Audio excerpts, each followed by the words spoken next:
Assalamualaikum warahmatullahi wabarakatuh. Perkenalkan, saya Amelia dari kelas 10 1 SMA Negeri 30 Jakarta. Di sini saya bakal bahas tentang sejarah, yaitu historiografi Indonesia. Apa sih historiografi itu? Historiografi itu secara bahasa merupakan gabungan dari dua kata, yaitu historia yang berarti sejarah dan grafi memiliki arti deskripsi atau penulisan. Akan tetapi, dalam perkembangan berikutnya, kata historia dipakai untuk pemaparan mengenai tindakan-tindakan manusia yang bersifat kronologis terjadi di masa lampau.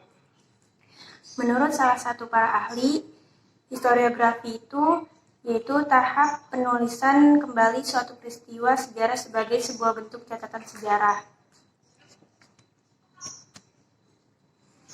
Apa aja sih metode penulisan sejarah? Metode penulisan sejarah meliputi 4 langkah, yakni heuristik, kritik, interpretasi, dan historiografi.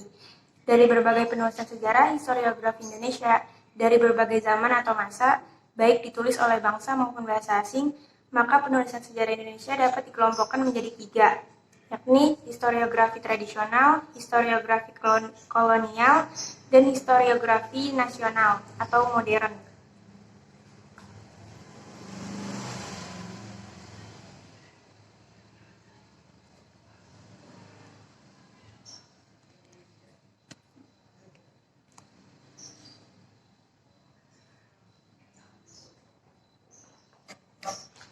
Historiografi tradisional adalah penulisan sejarah yang dimulai dari zaman Hindu sampai masuk dan berkembangnya Islam di Indonesia. Penulisan sejarah pada zaman ini berpusat pada masalah-masalah pemerintahan dan raja-raja yang berkuasa, bersifat istana sentris dan mengutamakan kepentingan dan keinginan raja. Dalam historiografi tradisional terjalinlah dengan erat unsur-unsur sastra sebagai karya imajinatif dan mitologi. Apa aja sih ciri-ciri historiografi tradisional? Ciri-ciri historiografi tradisional yaitu 1. Religio-sentris, artinya segala sesuatu dipusatkan pada raja atau keluarga raja. Sering juga disebut istana sentris atau keluarga sentris atau dinasti sentris. Yang kedua, bersifat feodalistis sampai aristokratis, artinya yang dibicarakan hanyalah kehidupan kaum bangsawan feodal, tidak ada sifat kerakyatannya. Yang ketiga, religio magis, artinya dihubungkan dengan kepercayaan dan hal-hal yang gaib. Yang keempat, tidak begitu membedakan hal-hal yang khayal dan yang nyata. Yang kelima, bersifat regio sampai sentris atau kedaerahan. Artinya banyak dipengaruhi daerah, misalnya oleh cerita-cerita gaib atau cerita-cerita dewa di daerah tersebut. Yang keenam, raja atau pimpinan dianggap mempunyai kekuatan gaib dan karisma atau bertuah sakti. Contohnya yaitu Hikayat Hang Tuah dan Babat Tanah Jawi. Yang kedua, historiografi kolonial. Historiografi kolonial merupakan penulisan sejarah yang membahas masalah penjajahan Belanda atas bangsa Indonesia. Sumber-sumber yang digunakan berasal dari arsip negara di negara Belanda dan di Jakarta atau Batavia. Ciri-ciri historiografi kolonial yaitu 1. Sudut pandang penulisannya adalah Nederlandosentris atau Eropa-sentris. Tulisannya bersifat subjektif pemerintah kolonial. Dalam penyusunannya cenderung mengabaikan sumber lokal.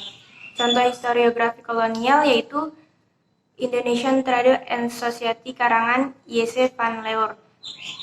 Yang kedua, Indonesian Sociological Studies karangan Rieke. Yang ketiga, Indonesian Society and Transition karangan Werdein. Yang ketiga, historiografi nasional. Sesudah bangsa Indonesia memperoleh kemerdekaan pada tahun 1945, maka sejak itu ada kegiatan untuk mengubah penulisan sejarah Indonesia sentris. Artinya, bangsa Indonesia dan rakyat Indonesia menjadi fokus perhatian. Sasaran yang harus diungkap sesuai dengan kondisi yang ada. Sebab yang dimaksud dengan sejarah Indonesia adalah sejarah yang mengungkapkan kehidupan bangsa dan rakyat Indonesia. Ciri-ciri historiografi nasional yaitu 1. Mengingat adanya karakter and nation building. Yang kedua, Indonesia sentris. Yang ketiga, sesuai dengan pandangan hidup bangsa Indonesia. Yang keempat, disusun oleh orang-orang atau penulis-penulis Indonesia sendiri, mereka yang memahami dan menjiwai dengan tidak meninggalkan syarat-syarat ilmiah. Contoh historiografi nasional yaitu 1. Sejarah perlawanan-perlawanan terhadap kolonialisme dan imperialisme, editor Sartono Kartodirjo. Yang kedua, Sejarah Nasional Indonesia, jilid 1 sampai dengan 4, editor Sartono Kartodirjo. Yang ketiga, Peranan Bangsa Indonesia dalam Sejarah Asia Tenggara, karya R. Muhammad Ali.